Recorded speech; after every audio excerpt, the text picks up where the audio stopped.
Golf Central Update. Brought to you by TaylorMade. We welcome in Justin Thomas. And first, congratulations on being part of raising $20 million in charity money, helping to fight the pandemic. Let's get right into it because you dove right into your job without any hesitation. You seemed comfortable. You seemed confident. I know authenticity was important to you, but it is a little odd having that whole pack on. You have somebody talking in your ear and kind of knowing when to interject and when to be quiet. What was it like to learn on the fly? And then you had to battle the weather and the technology.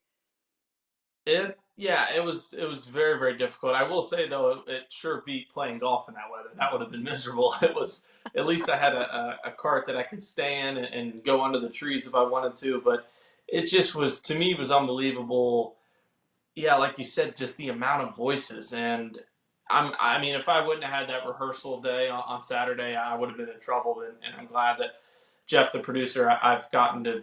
I mean, I was joking, telling my girlfriend today I might end up texting Jeff it feel like every day the rest of my life. Like we've been texting nonstop, and he's such a good dude. And we obviously were going on leading up to it, but it just what you could hear in terms of turning, I'm turning the program volume up and then turning the IFB volume up so I can hear what's going on in the truck. If Jeff's saying something to me or if Jeff's saying something to somebody else, and then who's coming on air and when they're coming on and when, hey, JT, stay out of this hole for a little bit. We have this person calling in and we just want them to talk.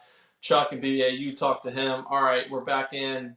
Trevor, Justin, you talk about golf. It just was like, it's a lot. And then obviously that's just the production side. But then because of the microphone that the guys were wearing, I could hear everything they were saying. So Peyton's basically talking to himself the whole day, and I could hear every word he's saying. So it's like, for me, I'm trying to listen everything that's going on. And that was my number one priority. I know just from watching golf in the past is I hate when people talk over the guys that are mic'd up or, guys that are near boom mic if they're explaining a shot. So I probably talked half as much as I wanted to. I wanted to be able to explain every shot and have that for the people at home. But my number one priority was to not talk over those guys out there in case they decided that they wanted to say it on themselves.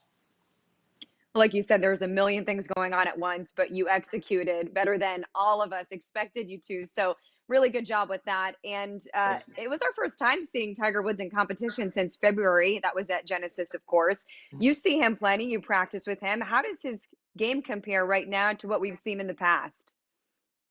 Yeah, he's playing well. I mean, of course he's comfortable with. I mean, the thing about medalists is the fairways are big. There's a lot of trouble, as you can see. It's a very, very, very difficult course for an amateur, just because there's not like a rough or holes that you can kind of spray it side to side. It's pretty much fairway, some sand, and then a palmetto bush. So it's not really too much in between. So for him, for someone who, maybe has gotten scrutinized over his career for having his times of not driving it well, there's not many people under the gun that are better at getting the ball in the fairway when he needs to. He knows he can hit that squeeze cut out there, 95 times out of 100. And, that's what he needed to do, especially in those tough conditions. And he did it all day and just gave himself irons into those greens. And although it might be a little bit longer than if he would have went after one, he knew that if he could get an iron on the club on a second shot or into a par five, whatever it was, then he was going to do that. And I think that's why they had control of the match all day, because he just was in every hole.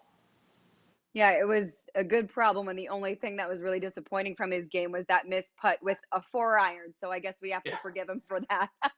Mm-hmm. All right. Well, you're a guy who sets specific goals. And with a wrench like this thrown into things, how does that change for this upcoming schedule, having that unpredictability factor?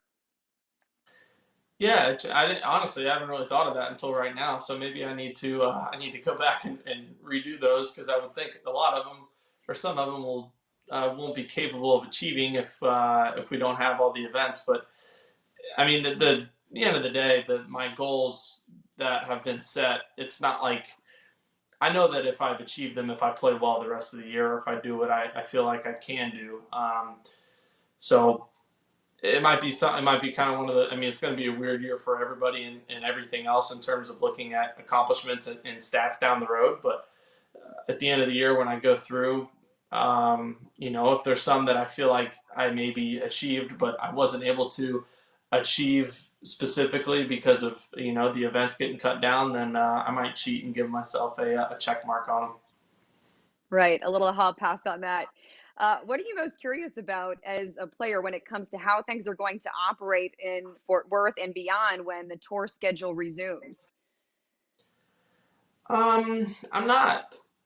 I guess I'm just curious to honestly, for selfishly, just getting back into it. I mean, I know it's been so long since we've been in a tournament. I'm sure I've forgot a lot of normal things anyway. So I'm just fully understanding that this is going to be the norm for a little bit, and I've been on board with this all along in terms of starting as soon as we can under the correct safety precautions like we have. And I just think there's going to be some things that are going to be weird, but hey, at the end of the day, it's weird stuff happens. Obviously not like this all the time, but stuff happens in sports or in business or whatever it might be from time to time, and it's just one of those things you're going to look at down the road, and it's just gonna be a weird year. It's going to stand out, but we'll all get accustomed to it, and I think the hardest part is going to be getting in a routine. And kind of remembering what that routine is, because I'm not going to have media to add to that routine, not going to have signing to add in that routine. I would think my practice sessions and practice rounds might be a little bit shorter, just in terms of fan interaction. Not that it was anything crazy long, but over the course of an entire day when you're out there, it can add up from time to time. If Chantel, you've been out there, you've seen it, not just myself, but all guys that are playing. So it's just going to be different, but I'm fine with different. It beats my couch. I've spent a lot of time on that the last couple months.